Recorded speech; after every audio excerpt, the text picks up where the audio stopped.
كان يا مكان في قديم الزمان ما يحل الحديث إلا بذكر النبي عليه أفضل الصلاة والسلام. كان هناك فتاة تتوسل والدها وتقول له ماذا يجب عليها أن تفعل لتجعله يحبها. هل يجب عليها أن تصبح كجنات؟ أعندها سيدعوها باسمها بلطف ومحبة كما يفعل مع جنات، أو حتى ينظر لها لو لمرة واحدة بعيون دافئة، أو يعانقها مرة واحدة فقط وتخبره لما يفعل ذلك، هي ابنته من لحمه ودمه، كانت معه لفترة أطول من جنات. ثم يقول لها والدها ألا تلمسه. كان هذا الصوت البارد والنظرة القاسية كما لو كانا يثقب طبلة أذنها. ثم يقول لها أنه لم يعتبرها يوما ابنته. وإلى نهاية القصة كان كلود باردا، عيون أثناسيا ذات اللون السماوي مليئة باليأس والحزن. لم تشعر بهذا الشعور من قبل. فجأة تتساءل هذه الفتاة التي بعمر السنة لما تذكر أحداث هذه الرواية التي قرأتها. كان عنوان هذه الرواية الأميرة المحبوبة، لكن الأميرة التي قام والدها بقتلها هو نفس اسمه الحالي. كانت مصدومة مما هي فيه ورمت لعبتها على الأرض. تقول الخادمة بأنها أصابها الجنون منها. لما تقوم بإسقاط لعبتها في كل مرة؟ لكنها كانت المرة الأولى التي أوقعتها فيها. وتقول الخادمة للطفلة أن تتوقف عن إصدار الضوضاء وأن تلعب بهدوء. تقول أثناسيا بأن اللعبة وقعت على الأرض. ألن تغسلها؟ تبكي لأنها عادت للحياة في هذا العالم وفي هذا الجسد بالتحديد. تحملها الخادمة وتضعها في السرير وتخبرها أن تنام ثم تغادر. مش عارفة عن هاي الخادمة كيف بتعامل بنت عمرها سنة هيك. المهم تحاول أثناسيا الجلوس وتقول أن عليها أن تتكيف مع هذا الأمر. في حياتها السابقة شربت حبوب منوم لتنام. عندما فتحت عينيها وجدت نفسها في هذا المكان وكانت في العشرين من عمرها. أما الآن فهي طفلة. هل هذا منطقي؟ حتى أنها أصبحت أميرة. تأتي الخادمة وتعطيها لعبة وتخبرها أن تصمت وألا تبكي. تقول أثناسيا في عقلها حتى لو كانت طفلة رضيعة الآن فهي لن تبكي، إنها أميرة. دي طلعت أميرة. في حياتها السابقة كانت يتيمة، لكنها ممتنة أنها ولدت في هذه الحياة بمعلقة من ذهب في فمها. لكن لما عليها أن تكون الأميرة المضطهدة؟ تقول آثي اللي هي بطلتنا هل والدها مجنون؟ في القصر الذي تعيش فيه الآن هو المكان الذي تعيش فيه محظيات الإمبراطور، بمعنى آخر زوجاته. لكن في يوم ما أمر الإمبراطور بقتل كل النساء في قصر الياقوت. والدة البطلة كانت راقصة، تم دعوتها في إحدى الحفلات. أحبها الإمبراطور وتزوجها. عند ولادة أثناسيا ماتت والدتها، لذا وضعها الإمبراطور في هذا القصر البارد والواسع، وتم إهمالها من قبل ذلك الرجل البارد والقاسي. أهمل ابنته الوحيدة، وهكذا كبرت في هذا المكان حيث خادمات قصر الياقوت يعتنين بها. تشتمه آثي. كيف لهذا الإمبراطور اللعين ترك طفلة في مكان حدثت فيه مذبحة؟ منذ أن عرفت بطلتنا بحقيقة هذا القصر والأحداث الغريبة التي تحدث لها كانت ترى الكوابيس كل ليلة، لكن الكابوس الحقيقي كان الإمبراطور الذي لا تعرف حتى وجهه. تقول أنه من الرائع أنها ولدت أميرة، لكن مستقبلها لن يكون مشرقا. ثم تعرفنا باسمها. كان أثناسيا أمها من سمتها هذا الاسم. إنه اسم لا يليق بأميرة مضطهدة. تتساءل بعدها إذا سمتها والدتها هكذا لتتمنى لها العيش بسعادة تحت أيدي الإمبراطور القاسي. كانت الأميرة أثناسيا قد ماتت في الرواية بعمر 18 من قبل والدها الإمبراطور. كلما فكرت بالأمر رأسها يؤلمها. تأتي بعدها الخادمات ويرين بأنها لم تنم بعد، ثم يقولن بلم عليهن أن يبقيا معها، فهي لا تستطيع التحرك حتى، لذا لن يحصل لها أي شيء إذا تركوها بمفردها. تقول واحدة أخرى بأن ليليان تراقبهم وهي مزعجة جدا. تقول الثالثة ليهزوها حتى تنام. تقول آثي أن يحترموا وجودها على الأقل، فهي لا تبكي حتى كالأطفال. كانت ليلي قلقة عليها للغاية لأنها لا تبكي كثيرا. كان يتم معاملتها ببرود لأنها لا تملك أي أهمية عند الإمبراطور.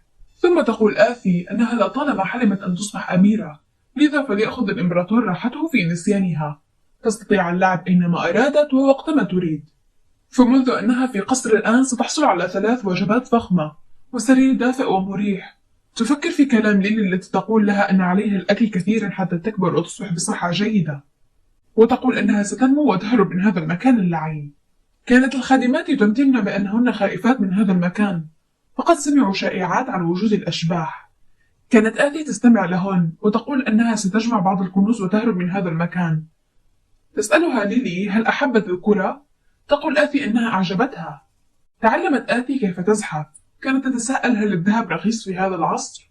لأن كل مكان تذهب إليه مليء بالذهب والألماس. قالت ليلي لآتي أنه إذا شعرت بالملل من الكرة ستحضر لها لعبة أخرى، لكن اللعبة ستكون من الذهب. كان القصر يعمه الهدوء، حتى عندما مرضت الإمبراطور لم يهتم. كان قد نسي وجودها بالكامل. كانت تأكل وتتمرن حتى تنمو بأسرع وقت لتجمع الكنوز وتهرب، لكنها لاحظت أن أثاث الغرفة بدأ بالاختفاء واحدا تلو الآخر. تخلصت منهم ليلي حتى لا تتأذى، ثم بدأت بالبكاء، فقد حان وقت تغيير الحفاض. في المساء حملتها ليلي وأخبرتها قصة بأن السحرة من البرج قوتهم كانت تفوق باقي السحرة. تتعجب آثي بأن هناك سحرة. ظنت أنها في بلد أجنبي مختلف، لكن اتضح بأنها في عالم مختلف تماما. تكمل ليلي كلامها وتقول بأن السحرة يستطيعون محو بلدا من على الخريطة، وهو أمر سهل بالنسبة لهم. لهذا السبب يجمدون قلوبهم، فلو كانوا يملكون قوة وعاطفة لتركوا عاطفتهم تتحكم بهم. كانت آتي تريد رؤية السحرة. بعدها أشارت إلى صورة رجل. قالت ليلي لها أن هذا الرجل هو والدها الإمبراطور. تشتمه آتي بالنذل والأحمق لأنه الشخص الذي رمى ابنته. كان مكتوب في الكتاب أن الإمبراطور الحالي لإمبراطورية أوبيليا قام بهزم الشيطان الذي أبرم عقدا مع الإمبراطور السابق. لكن ماذا عن أعماله القذرة؟ مذبحة قصر الياقوت ورمي ابنته في ذلك القصر. لما لم يتم ذكر أي شيء عن ذلك في الكتاب؟ ثم تقول ليلي أنها ستريها صورة له، فهي لم تخبرها عنه من قبل. لم تكن آثي ترغب في رؤية ذلك الواد اللعين. كان اسمه كلود أوبيليا. تتوقف آثي عن الحركة، ثم تنظر إلى ليلي، ثم تقول ليلي بأن سموه اسمه كلود أوبيليا، وهو والدها الإمبراطور العظيم. ثم تفكر آثي لما اسم الإمبراطور هو نفس إمبراطور ذلك الكتاب، واسمها أيضا اسم تلك الأميرة. إن الأمر بدأ يصبح غريبا. ثم تتذكر أحداث الرواية بالترتيب. الأميرة المحبوبة هي رواية خيالية حققت نجاحا باهرا على الإنترنت. كما يقول العنوان، هناك أميرة محبوبة من بين الأميرتين. كانت هي بطلة الرواية الأميرة الثانية جانيت. لقد كانت أنيسة جميلة بقلب ملائكي. لم تكن محبوبة من قبل شعبها فقط، بل من كل القارة بأكملها. ومن بين الذين أحبوها هو والدها الإمبراطور كلود، الذي لقب بالبطل بعد إنقاذ شعبه. لكن في الحقيقة هو رجل قاسي واستبدادي، لكن سمي بالبطل. بعدها أصبح الإمبراطور، على الرغم من أنه قتل أخاه ولي العرش دون شفقة. جانيت كانت الشخص الذي أذاب قلبه الجليدي. اكتشف كلود وجود جانيت عندما كان عمرها 14 عاما. والدة جانيت كانت خطيبة كلود، وقد ماتت بعد إنجابها. ما شاء الله عمالة بيموتن بعد ما يجيبوهن. كانت والدتها ابنة عائلة معروفة. أخفت عائلتها ولادة جانيت وقاموا بتربيتها. في البداية بعد أن عرف كلود بوجودها كان شديد البرودة، لكن مع مرور الوقت وباستخدام لطافتها وبراءتها نجحت في إذابة الجليد عن قلبه. بعدها عاشت جانيت سعيدة مع والدها ومع زوجها اللطيف، وانتهت القصة بنهاية سعيدة. كانت أثي غاضبة. لما يعامل الأميرة هكذا؟ أثناسي وجانيت في نفس العمر، لكن أثناسي ولدت أولا وكان يعرف بوجودها من قبل، لكنه رماها في قصر الحريم، وبسبب هذا أصبحت أثناسي حساسة. دائما ما يتم تجاهلها. أول مرة رأت فيها كلود كانت في عمر 9. بعد أن سمعت الكثير من الضوضاء ورأت أضواء خرجت أثناسي في وقت متأخر من الليل. حينها التقت بكلود في حديقة القصر الإمبراطوري. طبعا كلود تجاهلها، لكن كفتاة كأثناسي لم تتلقى أي حب من قبل. كان هذا كلقاء مقدر. بذلت ما في وسعها لتصبح محبوبة من قبل والدها، وهذا ما جعلها تكبر لتصبح أميرة جميلة مع كل من المهارة والآداب. وفي اليوم الذي بلغت فيه أثناسي 14 من عمرها تحطمت أحلامها. ظهرت جانيت في الوسط الاجتماعي. أثناسي هشة ودائما مكتئبة، وجانيت مشرقة كالشمس. كان أمرا طبيعيا أن يحب الجميع جانيت. تقول آثي أن أثناسيا كانت رائعة. كل ما في الأمر أن جانيت هي البطلة، لذلك خطفت الأنوار. بدل أن تشعر أثناسيا بالغيرة من جانيت قامت بإرشادها حول القصر. تغضب آثي وتقول أنها بلهاء، كان عليها الاعتناء بنفسها. أثناسيا خسرت أكثر شيء أرادته وحظت به جانيت، وهو حب والدها. حسناً، لا يمكننا أن نقول خسارة، فهو شيء لم تملكه من الأساس. والأسوأ من كل هذا أن جانيت تعرضت للقتل من قبل ابنة والدها. تم وضع السم في كأس جانيت. طبعاً أثناسيا لم تفعل ذلك. خالة جانيت من كانت وراء هذه الخطة الدنيئة لتجعل ابنة أختها الخليفة الأولى للعرش، لكن لم يكن عليها فعل ذلك، فكلود لا يعطي أثناسي أي ذرة اهتمام. ولو علمت أن الكأس مسموم كانت ستشربه هي بدلا من جانيت، لأنه لو حدث أي شيء سيء بها فكلود سيشعر بالحزن. فكما ترون، أثناسيا كانت أميرة مسكينة وساذجة. كل ما أرادته خالة جانيت هو حرمانها من خلافة العرش أو نفيها. لكن من كان يتوقع أن كلود سيقوم بقتل أثناسيا قبل حتى أن يحاول التحقيق في الأمر؟ كان ذلك في عيد ميلادها 18 بعد 9 سنوات من لقائهم الأول في الحديقة. لم يشعر كلود أبدا بالذنب أو الندم لقتله ابنته الأولى.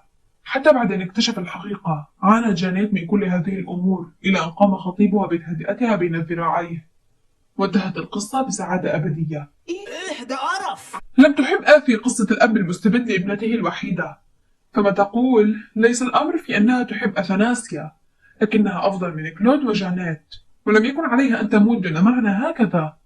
حسناً، لا يهمها الأمر وما يحدث لباقي الناس في هذا العالم ما دامت سعيدة، لكن لا يمكنها الجلوس والمراقبة فقط. لربما تسألون لماذا؟ لأنها هي أصبحت أثناسيا. الآن تبدأ بالبكاء. كيف انتقلت روحها لهذا الجسد؟ لماذا أثناسيا؟ تأتي ليلي بسرعة عندما سمعت آثي تبكي. حملتها لتهدئها وسألتها إذا كانت تريد تناول الطعام. ليليان يوك، الشخص الوحيد من رواية الأميرة المحبوبة الذي صدق براءة الأميرة أثناسيا، وبسبب هذا قتلها كلود أيضا. على الرغم من معرفتها بحادث القصر الياقوت، إلا أنها أرادت أن تصبح مربية آثي. كان السبب هو أثناسيا. وطالما أعجبت ليلي بروح ديانا التي كانت حرة كالعصافير، لكن ديانا ماتت بعد الولادة مباشرة، وكلود جعل جميع من في قصر الياقوت يختفي بفظاعة. عندما تذكرت آثي أن كلود سيقوم بقتل ليليان بدأت بالصراخ والبكاء، وتشتم كلود بالقذر. تربت عليها ليليان لتريحها. تقول آثي في عقلها أن ينادوها بجانيت، لا تريد أن ينادوها بأثناسيا. بعدها تتوصل لفكرة مغادرة هذا المكان، وكبرت بنتنا وصارت عروسة مثل القمر. تطلب بلطف من الخادم الشوكولاتة لأنها لطيفة جدا، لم تقاوم وأعطتها. غضبت الخادمة الأخرى ومنعتها لأن ليلي منعتهم من ذلك، لكن آثي أظهرت لطافتها. لم تستطع الخادمة الأخرى مقاومة اللطف وأعطتها حلوى وأخبرتها ألا تقول لليلي. قبلتها آثي وغادرت. مرت الأيام بسرعة، والآن آثي في 5 من عمرها. بعد مجهود 2 أصبح الخدم في صفها. لقد جعلت حياتهم صعبة عندما كانت صغيرة عندما تجاهلوها. بعدها لاحظت الحلي والأشياء تفقد من غرفتها. الأشخاص الذين يعملون في القصر من العائلات النبيلة، لكن في قصر الياقوت كانوا من عامة الشعب. وعندما اكتشفوا أن كلود لا يهتم لآثي أو يعيرها أي اهتمام، بدأوا يأخذون من ميزانية القصر، لأنه لا يوجد أي شيء يخافون منه. بمرور الوقت أصبح وقحيل يأخذ المجوهرات والأثاث في القاعة. كان الأمر مزعج بالنسبة لها، لأن هذه هي أملها الوحيد للبقاء على قيد الحياة. كانت آثي تريد أن تخبر الإمبراطور عنهم، لكنها فكرت أنه سيأخذ رأسها قبلهم. ثم انتهت كل هذه الأمور بعد شجار ليلي مع رئيسة الخدم، وتم إعادة المجوهرات وطرد الخادمات. الجانب المشرق من كل هذا أن آثي كانت تخفي الكثير من المجوهرات. ذهبت آثي بعضها للحديقة لإحضار بعض الزهور لليلي، لكنها ذهبت للنافورة لتنظيف نفسها من الحلوى. نظرت لنفسها في البحيرة ورأت كم هي جميلة، وأنها نسخة طبق الأصل عن أمها، لكن عيونها الفريدة من والدها. هذه الأعين التي تشبه الجواهر يملكها الذين ينتمون للعائلة الملكية. لكن هناك شخص آخر أيضا، هناك جانيت. التقطت بعض الأزهار لكنها ضاعت. يخست ما أحلاها النتوفة هاي. جرت وذهبت لمكان لكنه لم يكن قصرها. تستغرب أين هي الآن، وتتساءل ما إذا كان هناك أحد، لكن المكان كان فارغ. على الرغم من ذلك كان نظيف، لا توجد فيه حتى ذرة غبار. فكرت أنه يمكنها استخدام هذا المكان، فقد كانت تبحث عن مكان لتخفي كنوزها فيه حتى تهرب عندما تكبر. وقررت أن هذا المكان سيكون مخبأها السري. كانت في غرفتها تفكر ما الذي حدث بجسدها السابق. هل لربما تناولت جرعة زائدة من الدواء؟ أو لربما تجمدت حتى الموت، لأنهم كانوا في فصل الشتاء ولم تقد المدفأة. لقد كانت يتيمة، لذا لا أحد هناك ليقيدها. وتقول أنها لا تريد العودة لجسدها القديم. تعالوا لنفكر في الأمر. بتجاهل الجزء الذي ماتت فيه، فحياة أثناسيا كانت كالنعيم. هناك طعام ولا حاجة للعمل لكسب الأموال، وهذا القصر الخاص بها. تعلمت كتابة الحروف بسرعة. في هذا العالم لم يكن الأطفال يتعلمون القراءة والكتابة في وقت مبكر، لذا عندما كتبت بعض الحروف انبهر الجميع بها. كانت تخطط لعيش حياة هادئة دون جلب الانتباه، لكنها فشلت في ذلك، وبهذا بدأ تعليمها للآداب مبكرا. لم يكن دون فائدة، لن يعرف أي أحد على أي حال، فهذا القصر معزول عن العالم الخارجي، لذا لن تتسرب أي قصص عنها. وحتى كلود لن يراها حتى تصبح في 9 من عمرها، لكنها ستهرب من هذا المكان قبل أن يصبح عمرها 8 سنوات. كانت مصرة على تجنب كلود بأي طريقة، لذا لن تذهب لأي مكان فاخر يحتمل وجود كلود فيه. كانت آثي تتظاهر بالرسم والتلوين، وعندما خرجت ليلي أخرجت كنوزها من تحت السرير وربطتها على قدميها. كانت تريد إبقائهم في القصر أكثر، لكن الخادمات سينظفن القصر بأكمله. كانت المجوهرات ثقيلة، لكن لا يوجد خيار آخر، عليها أن تخفيهم. تظاهرت بالنوم، وعندما تأكدت من عدم وجود أي أحد تسللت للخارج. جرت لتخبئهم في المبنى، لكنها خافت أن تتسبب ببعض المشاكل، لذا وضعتهم تحت شجرة. كانت سوف تحفر، لكن ليلي ستكتشف الأمر إذا عادت آثي بأيدي متسخة، لذا عادت وفكرت أن تطلب منها لعبة على شكل مجرفة. ذهبت بسرعة لسريرها وتظاهرت بالنوم. بعد ذلك خرجت من قصر الياقوت عدة مرات، مرة كل فترة حتى لا يتم إمساكها. تخبرنا بأنها راضية عن حياتها وتريد أن تبقى للأبد، لكن في هذا المكان توجد قنبلة موقوتة تسمى كلود، لذا المجوهرات هي سندها في هذه الحياة للهرب. ذهبت للقصر المعزول، وكالعادة لا يوجد أحد هناك، وعندما تفقدته مرة أخرى أبهرت بجماله. كانت التماثيل مصنوعة من الذهب، وتقول أن هناك الكثير منهم، لذا لن يلاحظ أي أحد اختفاء واحدة منهم. كانت تريد أن تتحقق ما إذا كانت التماثيل مصنوعة حقا من الذهب، لذا قدمتها. بعدها جاء هذا الرجل وقال: ما الذي تفعله هذه الحشرة في قصري؟ تلتفت آثي بسرعة لترى من هذا الشخص. كان ينظر لها نظرة ساخطة. وقع منها كيس مجوهراتها على الأرض، ثم يقول الرجل أن هذا الوجه قد رآه من قبل.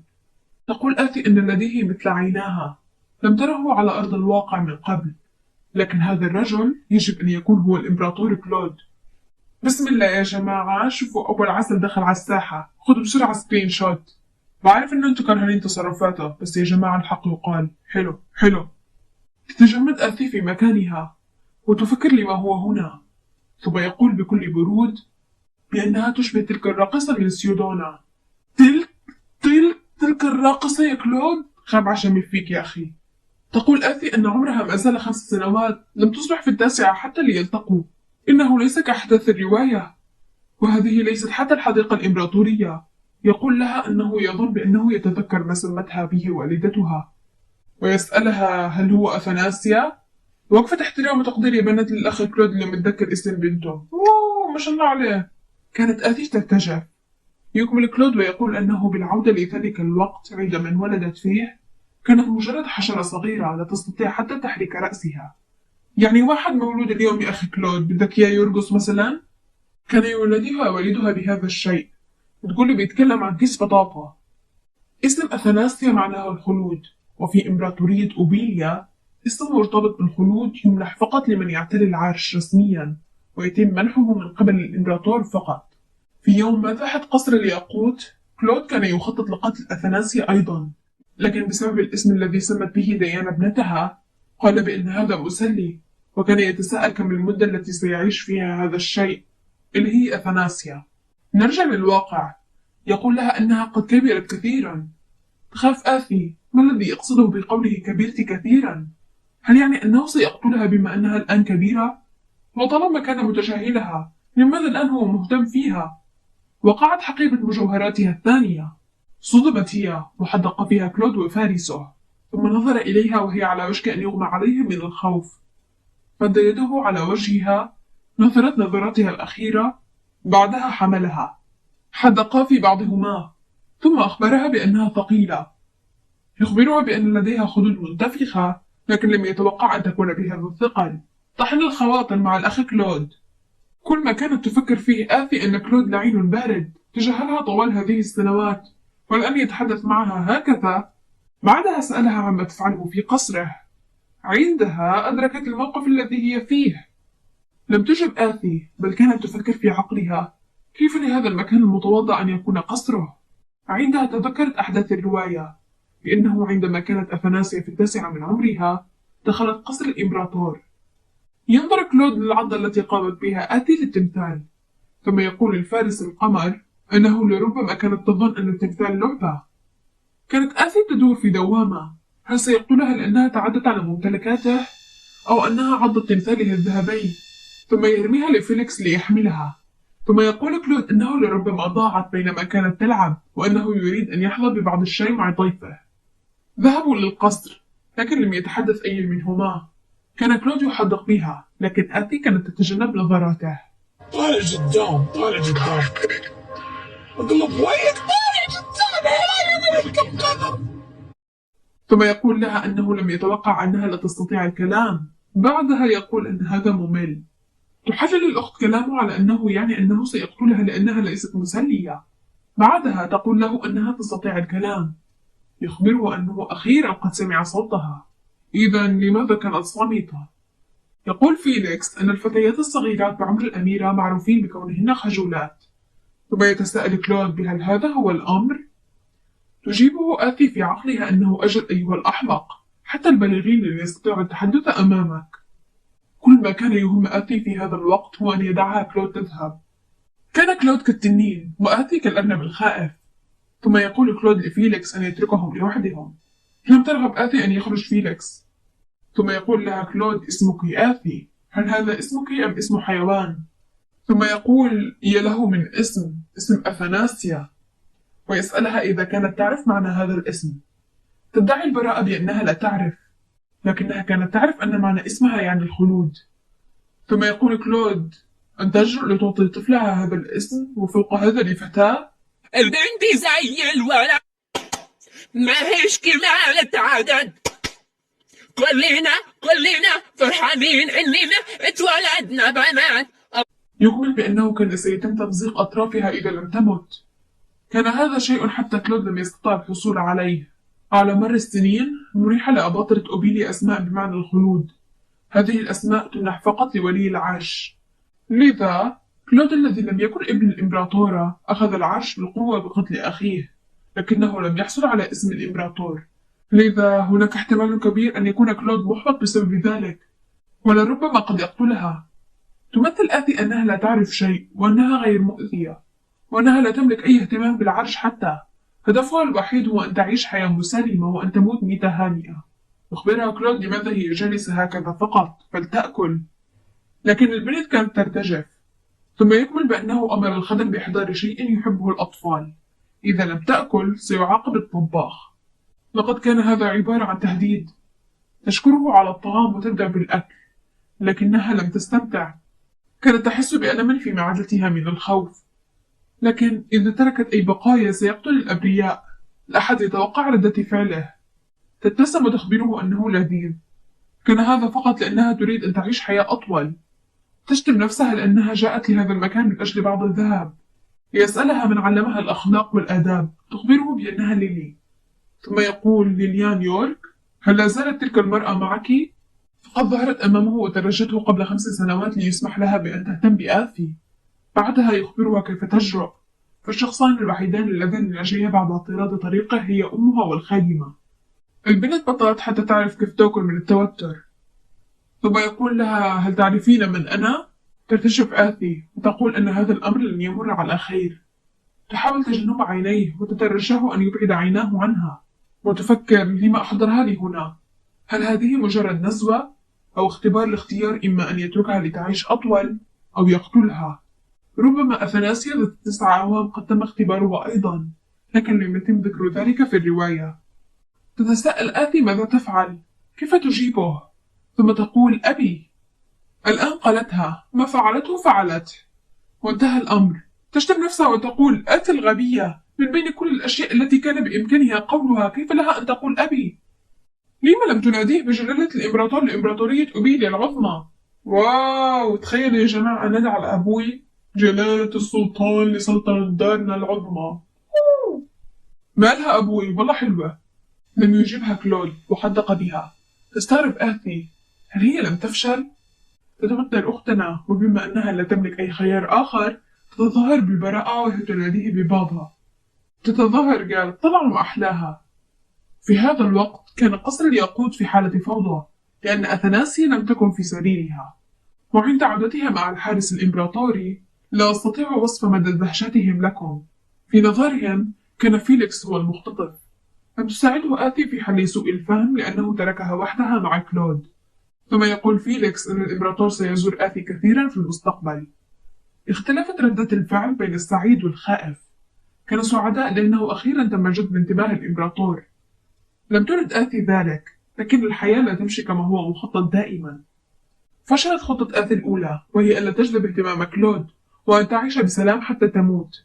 لقد ظنت أن كل شيء سيكون على ما يرام طالما هي حذرة، والآن أمالنا معلقة على الخطة الثانية، وهي جمع مال كاف للهرب من القصر قبل أن تصبح في 18 من عمرها. كان لديها خطة ثالثة، وهي أن تتظاهر باللطف وسحر قلب كلود، لكنها كانت مستحيلة. كانت مهمة فاشلة لأنها تعلم ما سيحدث بسبب الرواية، لكن تركها بعد أن قالت له بابا. تخجل لأنها نادته ببابا. قررت في النهاية تنفيذ الخطة الثانية والثالثة. الخجل والإحراج الذي ستعاني منهما سيكونان استثمارا للمستقبل. يعني قصدها معلش تنحرج بس تضلها عايشة. في وقت آخر رحب كلود بليليان.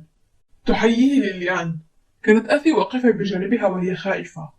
يقول لها بأنه لم يكن قادرا على الاعتناء بابنته الوحيدة بسبب واجبات الحكم. مع ذلك كبرت بشكل رائع وكل الفضل لليليان، لكن من الآن فصاعدا سيهتم هو بها. صدمت آثي عندما سمعت هذه الكلمات، ثم ابتسم لها. أيوة أخ كلود، خلينا نشوف الوجه الحلو. آثي في عالم آخر تماما، وتتساءل لما ابتسم لها، وتقول إنها لا تريد أن يهتم بها.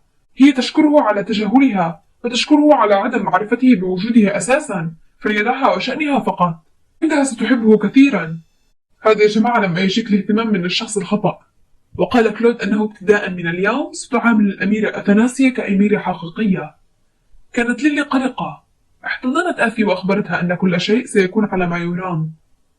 بعد بضعة أيام ذهبت آثي للقاء كلود. يقول كلود لبنته مرحبا يا بنتي الحلوة ويحضنها. لا، يقول لها أنه زاد وزنها منذ آخر مرة رآها فيها. قالت له آثي أنت أيضا وسيم يا أبي، لكن في عقلها كانت تشتمه وتقول أنه مر فقط 5 أيام على لقائهم الأخير. عما يتحدث هذا الرجل الغبي؟ كان فيليكس متوتر وليلي خائفة حد الموت. ثم قال لها بعد ذلك أن تتبعه. عندها عرفت آثي أن كلود يحب الأشخاص الوديين. تقول ليلي كلود أنها قلقة على آثي من الماء. أخبرها كلود ما الذي تقلق بشأنه عندما تكون معه، وهو يا أستاذ كلود إحنا قلقانين على آثي منك. كانت آثي لا تريد الذهاب معه في القارب، لأنها إذا لم تكن لطيفة قد يرميها منه. يسألها كلود ما إذا كانت لا تريد الذهاب معه في القارب. تقول له أنها تحب الذهاب مع بابا. والآن خطوات دخول القارب مع كلود وآثي. كانت آثي مرهقة من التوتر، لكن إطلالة القارب أعجبتها، وتسأل كيف يتحرك هذا القارب، فالأحد يجدف. يسألها كلود عما تفكر به. تبحث في عقلها عن جواب، وتقول أن الطقس جميل أم النهر جميل. تخبره أن شعر بابا لامع وجميل. يا خستي على الحلاوة، سكرين شوت بسرعة يا بنات. تقول آثي أنها تحب الأشياء اللامعة، فشعره لامع كالذهب. ثم تفكر في عقلها، لما هي مهووسة بالأشياء الذهبية؟ هل هذا لأنها كانت فقيرة في حياتها السابقة؟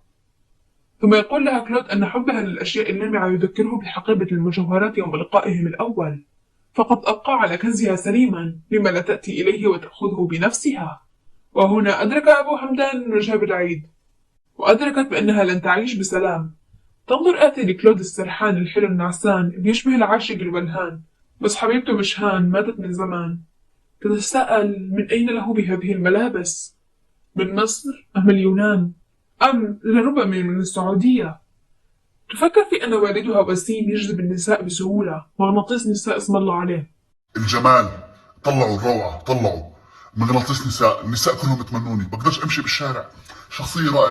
تنظر لعينيه الجميلتين وتفكر هل لها نفس لون عينيه الرائعتين؟ بعدها ترى آثي وردة وتتساءل ما إذا كان اللوتس الزرقاء ينمو في البحيرة أيضا.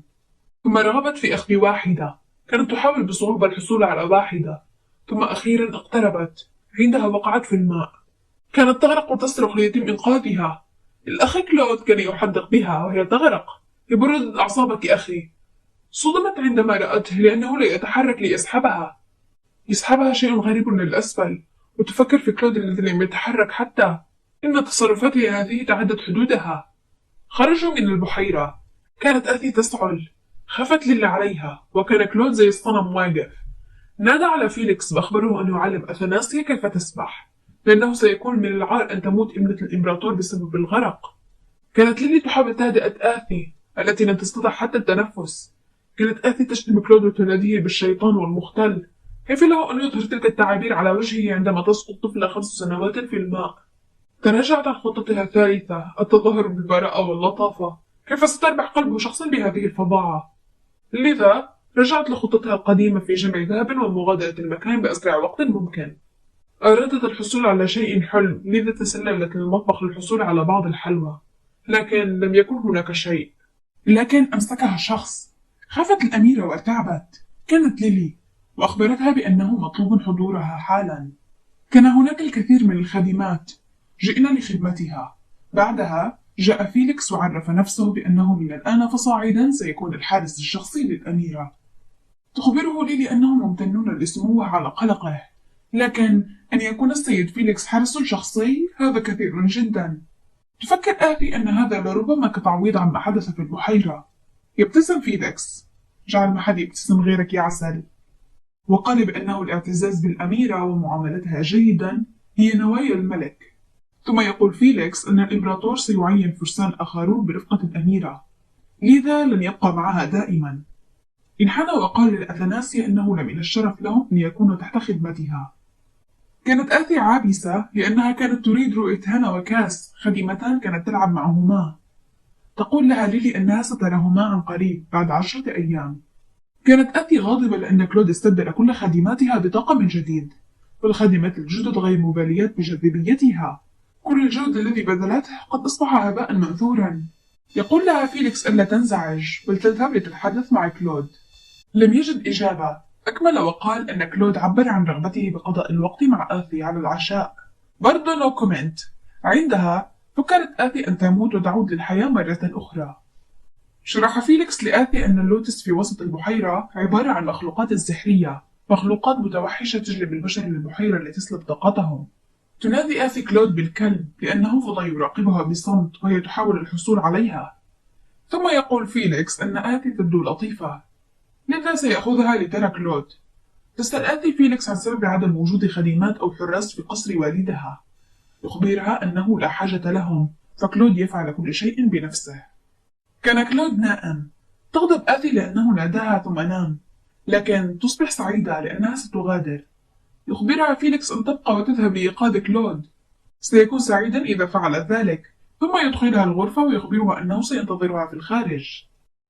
تقرر آثي البقاء كالفأر الهادئة والمغادرة. بعدها تتأمل الغرفة وتتساءل لما كل شيء في هذه الغرفة بسيط، الأبواب والسرير. لقد سمعت أن الإمبراطور السابق طاغية مهووس بالثروات. بعدها ترى خريطة من الذهب.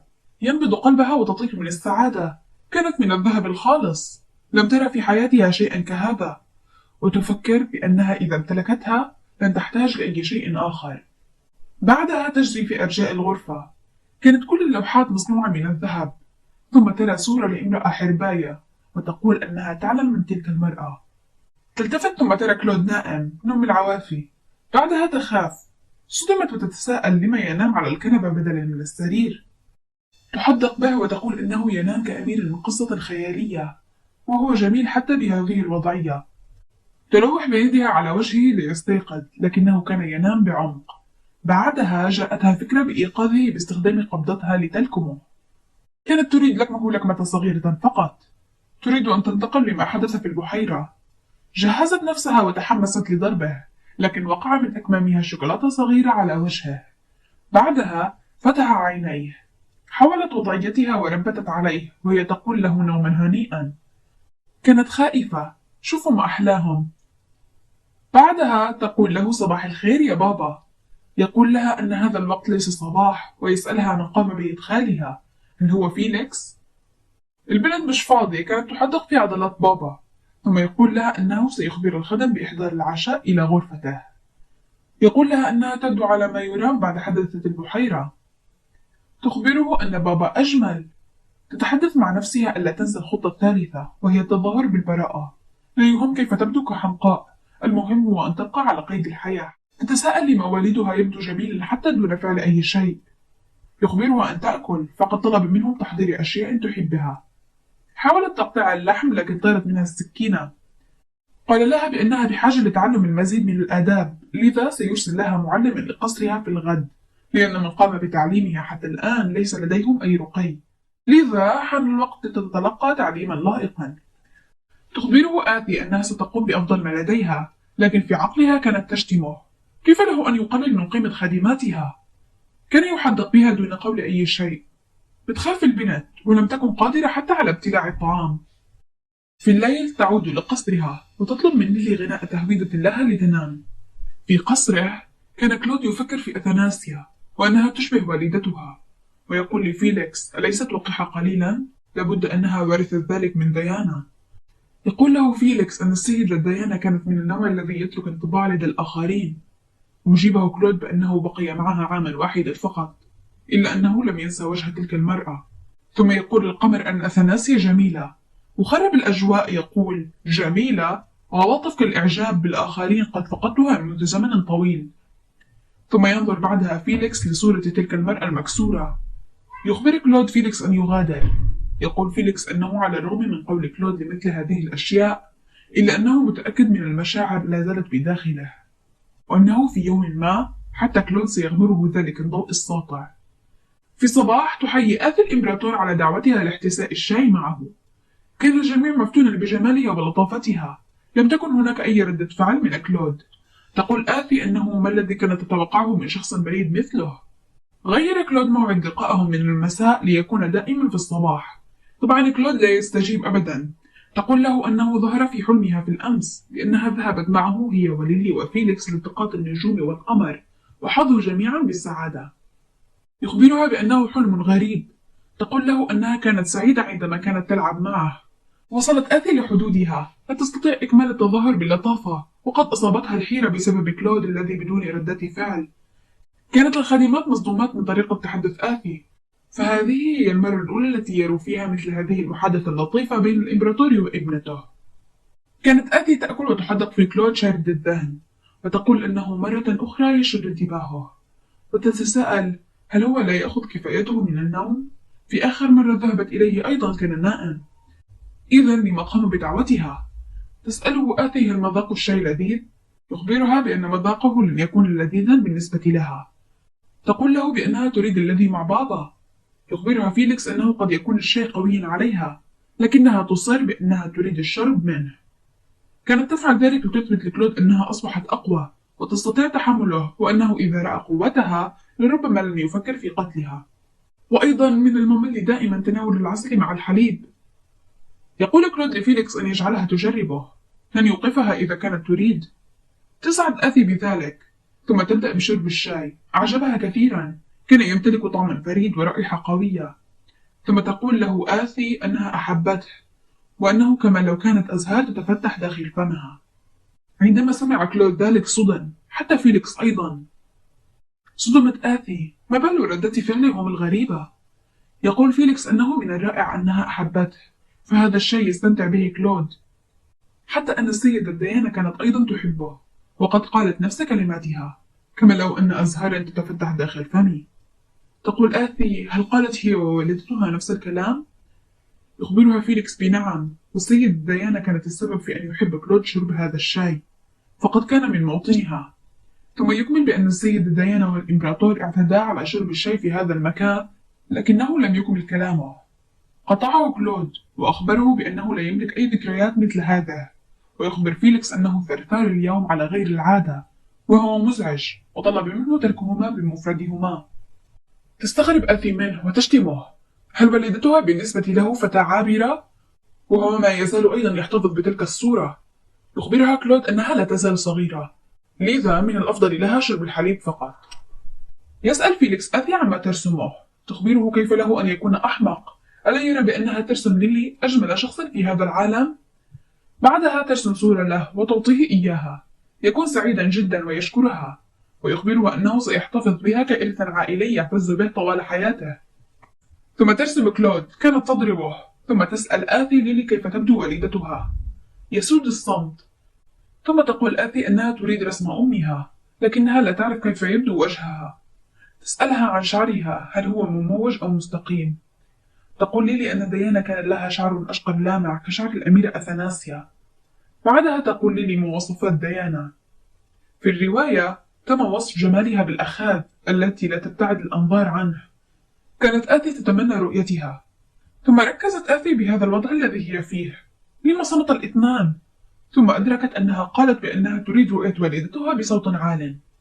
منذ ذلك الحين أصبح هذان الاثنان قلقان على آثي. سمعت فيليكس يقول لليلي أن الأحجار التذكارية المسجلة للسيدة ديانا ليست موجودة في القصر. كان يريد بشدة أن يجعل آثي ترى والدتها. تقول آثي أن فيليكس يبدو ودود جدا عندما يتحدث عن ديانا، لكن لما ردود أفعال كلود مختلفة تماما. يقول فيليكس أنه بقدرات الإمبراطور يمكنه أن ينقل جزءا من ذاكرته لآثي، لربما ترى صورة والدتها. تصدم آثي، هل كلود كان يستخدم السحر؟ كيف لها أن تنسى جزءا كهذا من الرواية؟ كان فيليكس ذاهب يطلب من كلود. تدخل آثي وتقول له ألا يفعل. هي لا تريد ذلك، وتخبره ألا يتحدث عن أمها أمام والدها. يسألها فيليكس لماذا ذلك؟ تخبره لأن والدها يكره أن يتحدث عن والدتها. ماذا إذا طلبت رؤية والدتها وأصبح يكرهها أيضا؟ تصدم ليلي وتسألها لما تفكر بهذه الطريقة؟ هل كانت تفكر في هذا طوال الوقت؟ تتوتر آثي، فقد زادت الأمور سوءا. يخبرها فيليكس أن والدها لا يكرهها، وهو أيضا لا يكره ديانا، ويخبرها أن تصارح الإمبراطور. ليس عليها كتمان مشاعرها، فهي لازالت صغيرة. تخبرها أنها لا تريد رؤيتها الآن.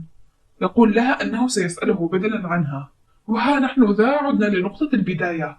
تدفعه وتخبره أنها لا تريد ذلك. تصرخ بأن والدها سيكرهها، وأنها حقا لم تعد ترغب في رؤية والدتها، وتهرب للخارج. كانت الأجواء في اليوم التالي بينهم غريبة. تتساءل آثي ما إذا كانت قاسية معهم في الأمس. تقول لفيليكس أن قدمها تؤلمها، ليحملها على ظهره ويذهب في نزهة. ودع فيليكس ليلي. تحدق به أثناسيا وأنهما يتصرفان كالمتزوجان حديثا، وتتساءل ما إذا كانا يملكان مشاعر لبعضهما البعض، وقالت أنها لن تسمح له بالحصول على ليلي أبدا. ظهر في طريقهما هذا الرجل. حدقت فيه آثي وفكرت في أنه جذاب كثيرا. حياه فيليكس وناداه بالسيد روجر. صدمت آثي. لقد كان هذا الرجل الذي ربى جانات لمدة 14 عاما. كان هذا الرجل هو والد الشخصية الرئيسية إيجيكل. بعدها يرى والد إيجيكل آثي ويرحب بها، ثم ينظر لها نظرة. تتساءل آثي لما ينظر لها بهذه الطريقة. هل هو الآن يقارنها بورقته الرابحة جانات؟ هل يوجه مثل هذه النظرات لفتاة ذات 5 أعوام؟ تخبره آثي بعدها مرحبا يا سيد أبيض. يقول والد إيجيكل أنها لا تتحدث عنه، صحيح؟ تقبل آثي وتقول له أنه يبدو ككلبة بيضاء، وتسأله إذا كان يريد قطبة من حلواها. كان فيليكس يحاول كتم ضحكته. يشكرها الرجل ويحاول أخذ الحلوى. تسحبها آثي وتقول له كلبة سيئة، الكلاب لا تأكل الحلوى. فيليكس شوي ينهار من كثر الضحك، ويقول السيد أبيض أنها أميرة جميلة. بعدها تقول آثي أنها تريد الذهاب لرؤية والدها، وتودع السيد أبيض. قول هو هو هو هو هو هو هو هو. يذهبون عند كلود ويسألهم إذا قابلوا أبو إيجيكل. تخبره آثي هل يقصد السيد أبيض؟ يتعجب. أبيض؟ تقول له لأنه يشبه الكلبة البيضاء.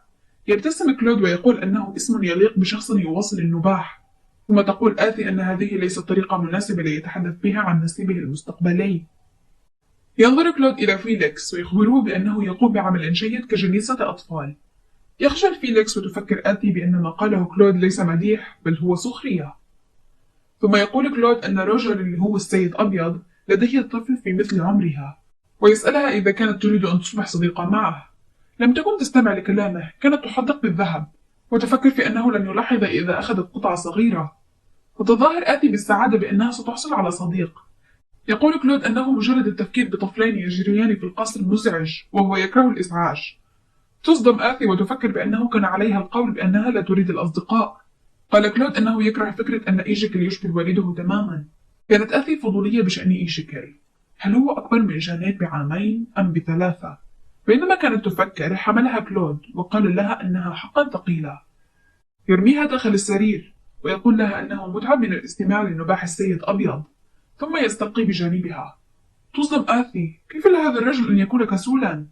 ثم يخبرها أن تغني له تهويدا. تقول له آثي أنها نسيتها، فالحقيقة هي لم تنساها، هي فقط تريد الخروج من هنا. يقول لها أنها تذكره ببعض الرجال، عندما استولى على العرش حاولوا اغتياله وظلوا يقولون أن لا أحد أرسلهم ولا يعرفون شيئا، لذا جعلهم يتذكرون بالقوة. ويقول لها أنه الآن على علم بمئات الطرق التي تساعده على استرجاع الذكريات المفقودة، وذلك بعد خبرة دامت لسنوات، لكنه لا يستطيع استخدامها عليها. تخبره آثي أنها تذكرتها الآن وتبدأ بغناء التهويدة له. بعد أن نام تشد شعره. يخبرها فيليكس أنه من الغريب أن ينام كلود، لابد أن أغنيتها فعالة. تشعر آثي بالخجل لأن فيليكس سمعها وهي تغني، ثم يعتذر لها فيليكس عما حدث بالأمس. ألم هذا ضميرها لأنها غضبت واستخدمت العنف. تقول له أنها آسفة أيضا. يخبرها بأنه لا بأس، ويقول لها أنه أيضا فقد والدته عندما كان صغيرا. كانت والدته مربية كلود، لذا هو وكلود إخوة بالرضاعة تقريبا. ويخبرها أنه كان مستاء من والدته لأنها كانت تمضي وقتا أطول مع كلود بدلا عنه. بعد موتها لأنها لم تقضي الكثير من الوقت معه، تظاهر بأنه لم يشتاق لها.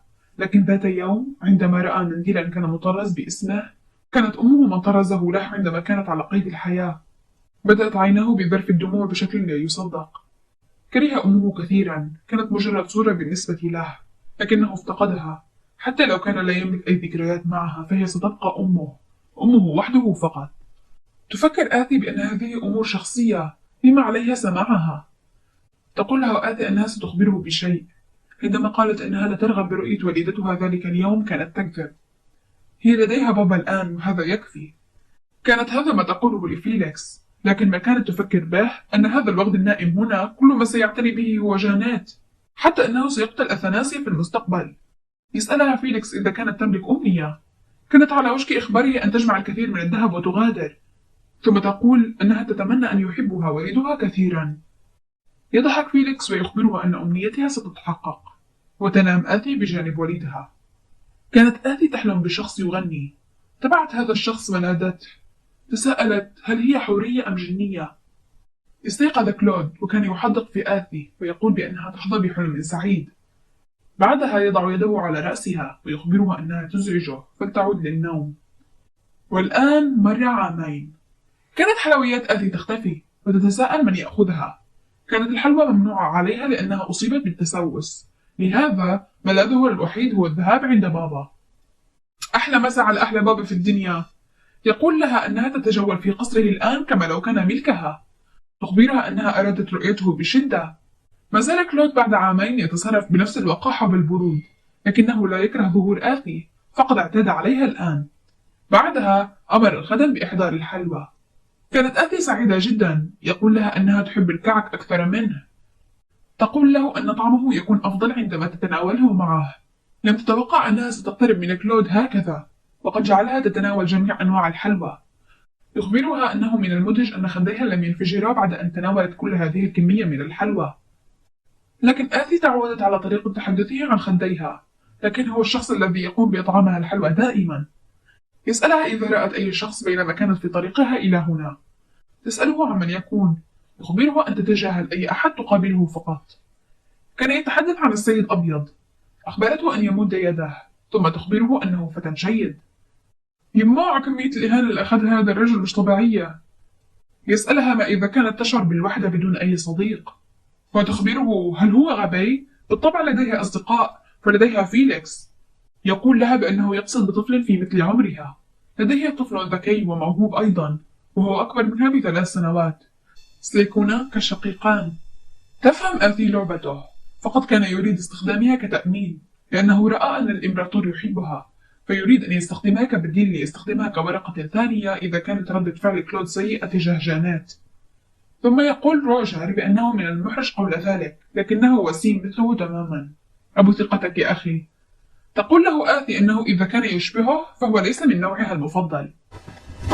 Emotional damage. ثم يقول لها ما رأيك في فتاة؟ صدمت آثي، كان يقصد جانات. تقول في عقلها هل هو غبي؟ أيقول أي كلام هكذا فقط؟ وهل هي غبية لتوافق؟ هذا الرجل يريد أن يضمن نفسه. جانات بريئة، لكن ماذا سيحدث لها؟ تقول آثي بعدها أنها لا تريد أن تكون صداقة مع أغبياء. يقول لها الرجل أن الفتاة أي جانات ذكية. تخبره بما أنها ذكية فهل تعرف نظريات علم الاجتماع؟ لربما قرأت عن ماركس في التاريخ، أو قرأت عن نظرية براون، لربما الفلسفة أو التعاويذ. ثم تتحدث بلغة الإمبراطورية المقدسة ونادر ما يتحدث بها الأشخاص. وتقول له هل من الممكن أن ابنته تجيد هذه اللغة؟ ثم تخبره أنه سيتم معاقبة الكاذبين. يصدم الرجل من كلامها، ويخبرها أن الفتاة التي يعتني بها متعلمة وتحب العلم، لكنها ليست في مستوى الأميرة. ويقول أنه سمع أنها نابغة على الرغم من عمرها، لكن الشائعات لم تعطيها حقها. لاحقا قال فيليكس أنه سيحاول أن يرتقي لمستواها. في طريقها وجدت هذا الشيء الظريف. تخبره بأنها ستعطيه بعض الحلوى، لكنه هرب منها. لحقته وفي النهاية أمسكته.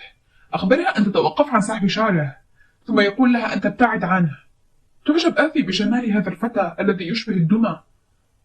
وهيك بيكون ظهر بطل قصتنا، وهكذا نكون قد وصلنا لنهاية قصتنا. نلقاكم في جزء آخر. السلام، مسك الختام، وداعا.